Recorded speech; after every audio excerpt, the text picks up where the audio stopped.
Hello, Candace. Hi, Anja. How are you? I'm great. How are you? Doing well, thanks. Thanks so much for joining me. I appreciate it. Thanks for having me again. Of course. So what are the hottest trends you're seeing in honeymoons? Oh, well, so for trends and honeymoons, it depends on the couple, of course, but what we're noticing are a lot of couples wanting to do a little bit more adventurous activities. So it's not all just laying on a beach and drinking a cocktail. Couples are really looking for a mix of relaxation and adventure. And what are the most common honeymoon pitfalls, and how can honeymooners avoid making mistakes? Well, some of the more common pitfalls are just not preparing because you've got a lot on your mind. You've been planning a wedding, but you do want to make sure that you do the things like make copies of your passports if you're going international, leave some with family at home, put one in the room when you travel. You also want to make sure you get the possible vaccinations if that's the case. Bring a first aid kit along. But also just planning your itinerary. A lot of couples will try to pack too many things into the trip. So when they get there, they don't realize they're going to be really tired because they just had this crazy awesome weekend. So our advice to couples is to really, plan to relax at the beginning and then plan some much more fun, outdoorsy, sort of adventurous activities toward the end of the trip. And should you use a travel agent or book online?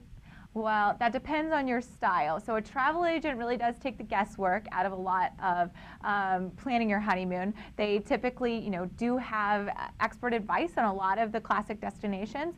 However, a lot of couples like to do their own research. They like to feel in control, making sure that they most definitely got the best prices on travel, finding little things that maybe none of their friends have done before. And so that DIY feeling comes along with booking online. So it really does depend, and the jury's out. And what's the secret to having a fabulous honeymoon you both will enjoy? Yeah, it's just talking about your honeymoon before you go and making sure that the expectations are the same on both sides. So that it's totally fine if he wants to be lazy and you want to be adventurous. But you have to talk about that so that you don't end up with a trip that's totally lopsided, one person enjoying themselves entirely and the other person being bored. Once again, and that's why we created this list, really, and we separated into these different categories. For example, under most romantic, we have Napa and Sonoma Valley, California for, the vineyards and things like that. And then we have things like Bora Bora, French Polynesia, because we know that, a lot of couples just want that romantic kind of feeling.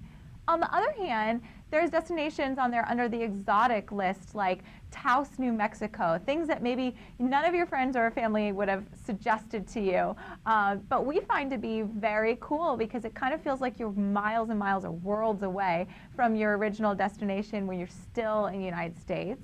But then internationally, under exotic, we have destinations like Bangkok, Thailand. And the idea there is just separating yourself from everything, enjoying a culture you may have never, been a part of or really known much about, taking a cooking class, and then maybe traveling to one of the northern Thailand beaches to enjoy the more, relaxing side of things.